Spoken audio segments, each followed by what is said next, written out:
Boa noite, irmãos. A paz do Senhor a todos. Bom estar com os irmãos aqui nesse tempo de meditação na palavra de Deus, tempo de estudo bíblico que nós fazemos toda na quarta-feira na nossa igreja. E eu quero compartilhar com você o texto, um texto conhecido da palavra de Deus, que está em Malaquias capítulo 3, versículo de 10 a 12, que diz assim: Trazei todos os dízimos à casa do tesouro, para que haja mantimento na minha casa. E provai-me nisto, diz o Senhor dos Exércitos, se eu não vos abrir as janelas do céu e não derramar sobre vós bênçãos sem medida. Por vossa causa repreenderei o devorador, para que não vos consuma o fruto da terra, a vossa vide no campo não será estéril, diz o Senhor dos Exércitos. Todas as nações vos chamarão felizes, porque vós sereis uma terra deleitosa, diz o Senhor dos Exércitos. Obrigado, Senhor, pela tua palavra. Aplica, Deus, a tua palavra ao nosso coração nessa noite. Fala ao nosso coração em nome de Jesus. Nós oramos assim, ó Deus, e nós te agradecemos. Amém. Graças a Deus. Querido, se eu fizesse uma pergunta para você, se você quer ser abençoado, certamente a sua resposta seria sim, né? Agora, se eu perguntasse para você se você quer ser um dizimista, talvez você colocasse aí algumas objeções, né?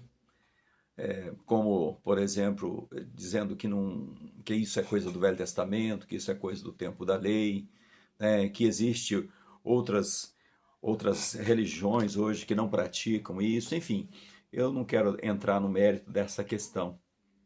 O que eu quero é compartilhar com vocês um comentário de um servo de Deus chamado Russell Shedd, que é o comentarista, né, desta Bíblia aqui, e um evangélico batista que morreu aos 95 anos, servindo muito, um servo do Senhor de muitos anos.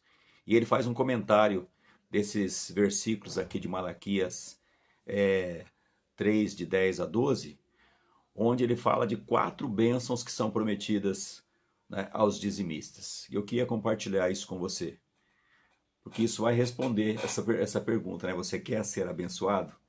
A Bíblia tem muitas receitas, irmãos, de felicidade, de bênção sobre a sua vida, né? E Deus quer que você seja abençoado, né? Quando Deus chama Abraão, ele diz assim: "Se tu uma bênção", né? Ele quer que você seja abençoado e ele quer que você também seja um abençoador.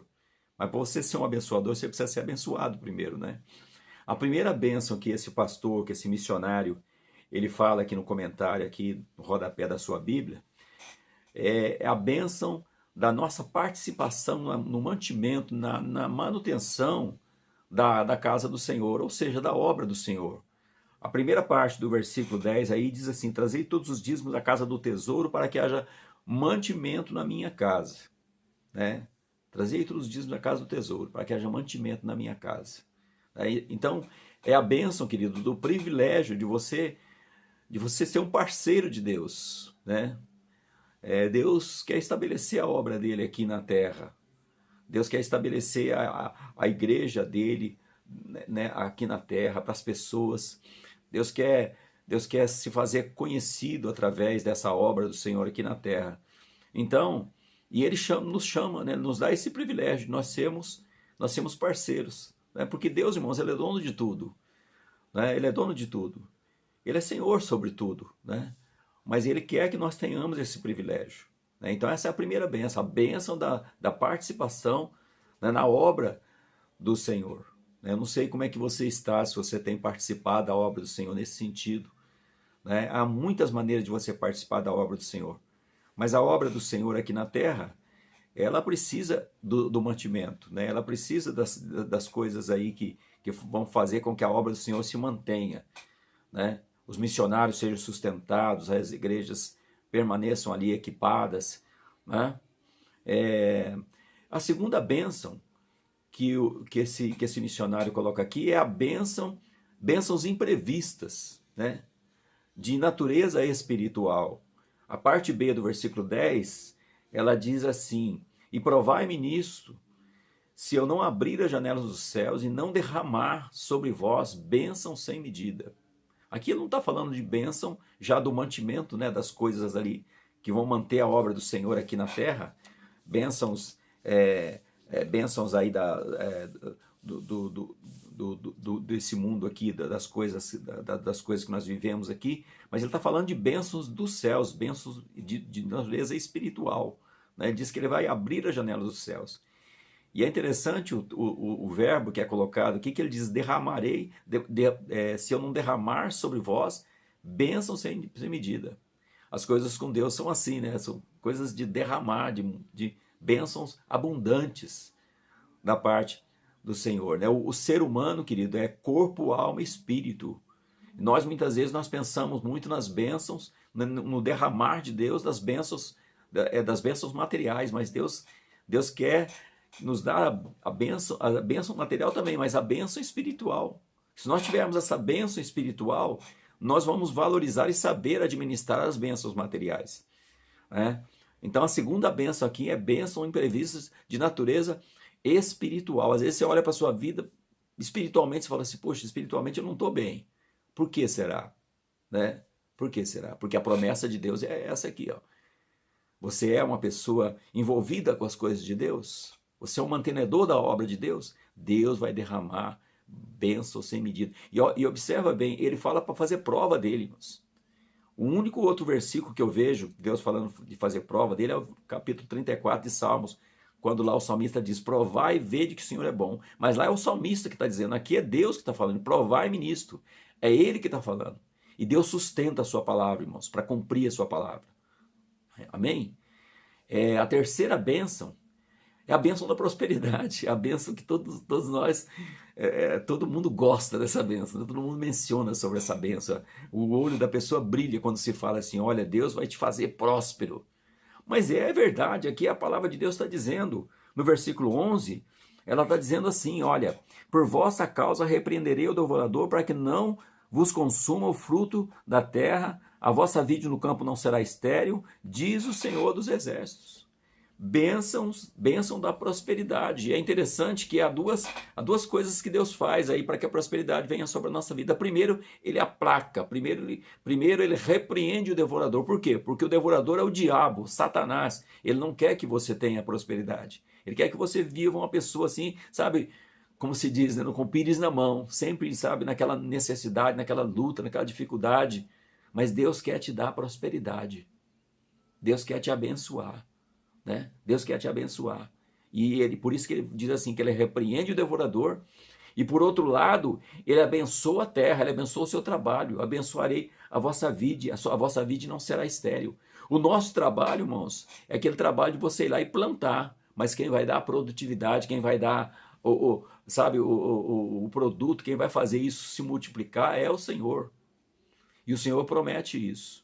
O Senhor promete, né? Há muitos livros, muita coisa sobre prosperidade, mas a prosperidade real, a prosperidade que vale a pena é essa prosperidade que vem da parte de Deus.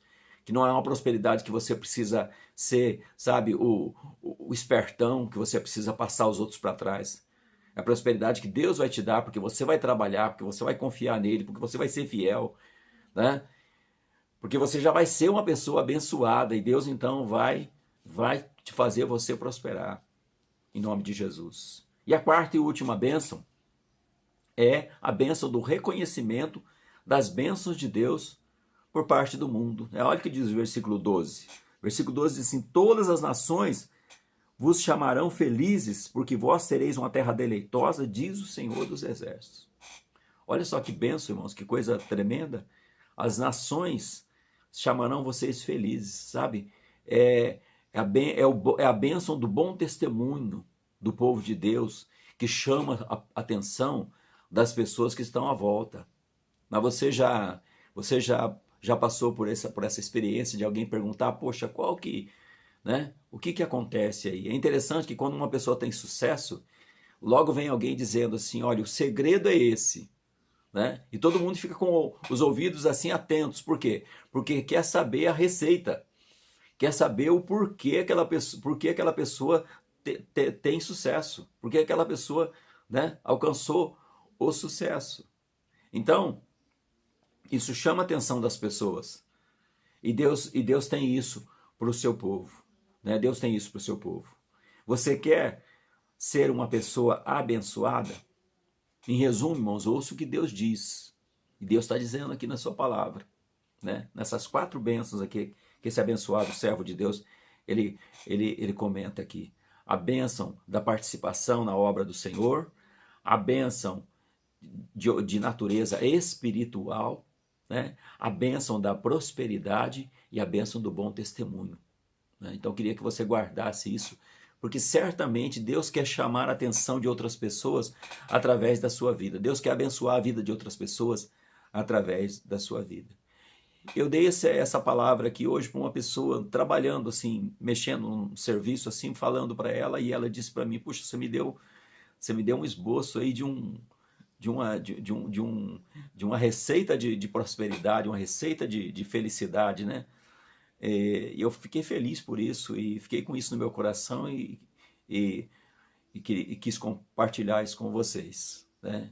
Eu queria orar agora, porque eu não sei, querido, em que condição que você está. Se você hoje pode dizer assim: olha, eu sou uma pessoa abençoada, né? As pessoas olham para mim e me têm como uma pessoa abençoada. A minha família é uma família abençoada, né? A minha igreja é uma igreja abençoada, sabe?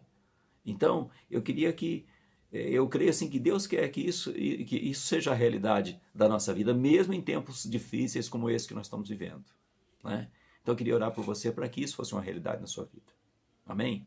Senhor Deus e Pai, em nome de Jesus, nós chegamos agora na presença do Senhor, para que isso seja uma realidade na nossa vida, Pai. Isso aqui nós vemos na palavra do Senhor. Ó Deus, o Senhor inspira pessoas para fazer comentários como esse, como o Senhor inspirou esse teólogo batista.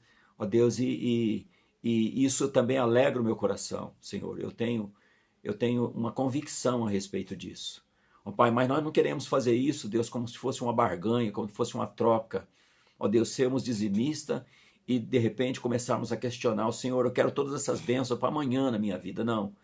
Nós cremos, ó Deus, que isso é um processo que vai acontecendo na vida de cada um de nós, à medida que nós, numa atitude assim, numa atitude espontânea, nós vamos reconhecendo que na verdade nós não temos nada, tudo é do Senhor. Mas quando o Senhor nos abençoa, quando nós entendemos a linguagem do Senhor, nós então vamos entrando dentro desse roteiro aqui, desse roteiro de bênção que nós vemos aqui na tua palavra, que vai, na verdade, encerrando aqui o Velho Testamento e já vai entrar no Novo Testamento. Então abençoa, Deus, teu povo, para que cada um de nós, Pai, sejamos protagonistas nessas bênçãos, ó Pai. Sejamos pessoas que têm essas bênçãos nas nossas vidas pelo fato de nós termos um relacionamento com o Senhor. O Senhor conhece, Deus, a vida de cada irmão da nossa igreja. O Senhor conhece as pessoas que estão à nossa volta. Ó Pai, então nos abençoe dessa maneira, ó Deus, mediante essa reflexão que nós estamos fazendo aqui. E se há alguém, ó Pai, que não tem recebido ainda essa bênção por de repente viver de uma maneira mesquinha, ou viver de uma maneira assim questionando, ó Deus, questionando aqui ou ali, ó Pai, ou então, ou mesmo até se justificando que já tem tão pouco e que não pode participar, não pode contribuir. Ó Deus, que o Senhor possa, Senhor, mudar, ó Deus, esse pensamento mesquinho, esse pensamento medíocre, que o Senhor possa, Deus, nos abençoar para que nós, de uma forma espontânea, a gente possa fazer prova do Senhor e, mais do que isso, a gente possa receber nas nossas vidas essas bênçãos do Senhor para nós, ó Deus. Em nome de Jesus, Deus, nós te agradecemos, ó Pai, e te louvamos por tudo isso em nome de Jesus. Amém. Deus abençoe, queridos.